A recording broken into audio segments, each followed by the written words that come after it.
حضرت ابو سعید خدری رضی اللہ عنہ نے کہا کہ اللہ کے رسول صلی اللہ علیہ وسلم نے ہمیں 2 قسم کی بیعوں اور 2 قسم کے پہناووں سے منع فرمایا۔ بیع میں آپ نے ملاسمہ اور منابذہ سے منع فرمایا۔ ملاسمہ یہ ہے کہ کوئی آدمی دوسرے کے کپڑے کو دن میں یا رات میں اپنے ہاتھ سے چھوئے اور اس کے علاوہ اسے الٹ کر بھی نہ دیکھے، اور منابذہ یہ ہے کہ کوئی آدمی دوسرے آدمی کی طرف اپنا کپڑا پھینکے اور دوسرا اس کی طرف اپنا کپڑا پھینکے اور بغیر دیکھے اور بغیر حقیقی رضامندی کے یہی ان کی بیع ہو۔ صحیح مسلم حدیث 3806۔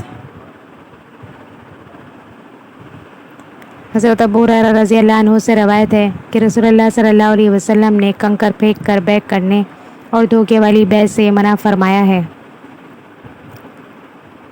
صحیح مسلم حدیث 3808۔ حضرت ابن عمر رضی اللہ عنہما سے روایت ہے، انہوں نے کہا، اہل جاہلیت اونٹ کے گوشت کی حبل الحبلہ تک بیع کرتے تھے، اور حبل الحبلہ یہ ہے کہ اونٹنی مادہ بچہ جنے، پھر وہ بچہ جو پیدا ہوا ہے حاملہ ہو، اس کی یا اس کے گوشت کی بیع، تو اللہ کے رسول صلی اللہ علیہ وسلم نے انہیں اس سے منع فرما دیا۔ صحیح مسلم حدیث 3810۔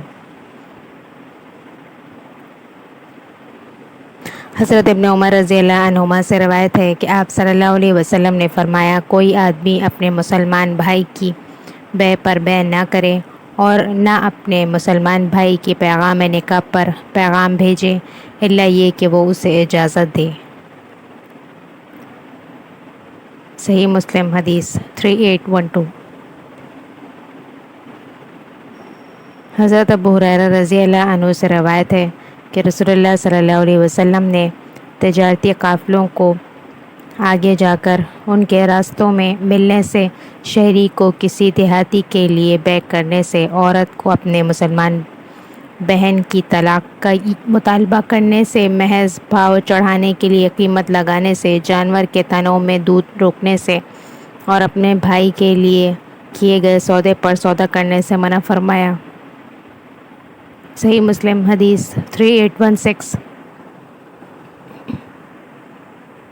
حضرت انس بن مالک رضی اللہ عنہ سے روایت ہے، انہوں نے کہا، ہمیں منع کیا گیا ہے کہ کوئی شہری کسی دیہاتی کی طرف سے بیع کرے، خواہ وہ اس کا بھائی ہو یا والد۔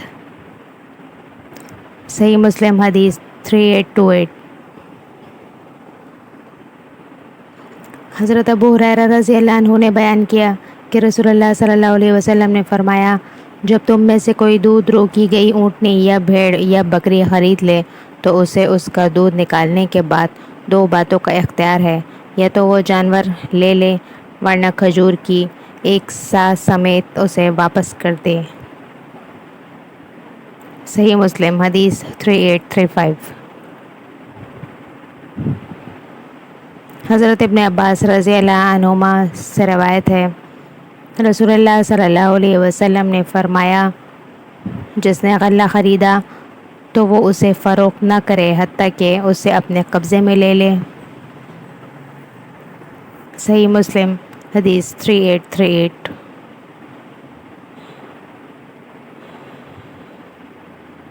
حضرت عبداللہ بن عمر رضی اللہ عنہما سے روایت ہے کہ رسول اللہ صلی اللہ علیہ وسلم نے فرمایا، جو شخص غلہ خریدے تو اسے پورا کر لینے اور اپنے قبضے میں لینے سے پہلے فروخت نہ کرے۔ صحیح مسلم حدیث 3844۔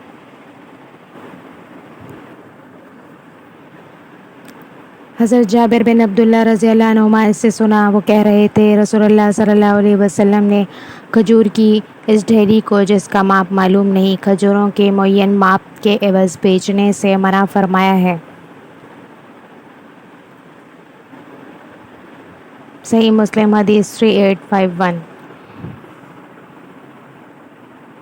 حضرت ابن عمر رضی اللہ عنہما سے روایت ہے کہ رسول اللہ صلی اللہ علیہ وسلم نے فرمایا، جب 2 آدمی باہم بیع کریں تو دونوں میں سے ہر ایک کو سودا ختم کرنے کا اختیار ہے جب تک وہ دونوں جدا نہ ہو جائیں اور اکٹھے ہوں، یا ان دونوں میں سے ایک دوسرے کو اختیار دے، اور اگر ان میں سے ایک دوسرے کو اختیار دے اور اسی پر دونوں بے کر لیں تو بے لازم ہو گئی، اور اگر باہم بے کرنے کے بعد دونوں جدا ہوئے اور ان میں سے کسی نے بے کو ترک نہیں کیا تو بے لازم ہو گئی۔ صحیح مسلم حدیث 3855۔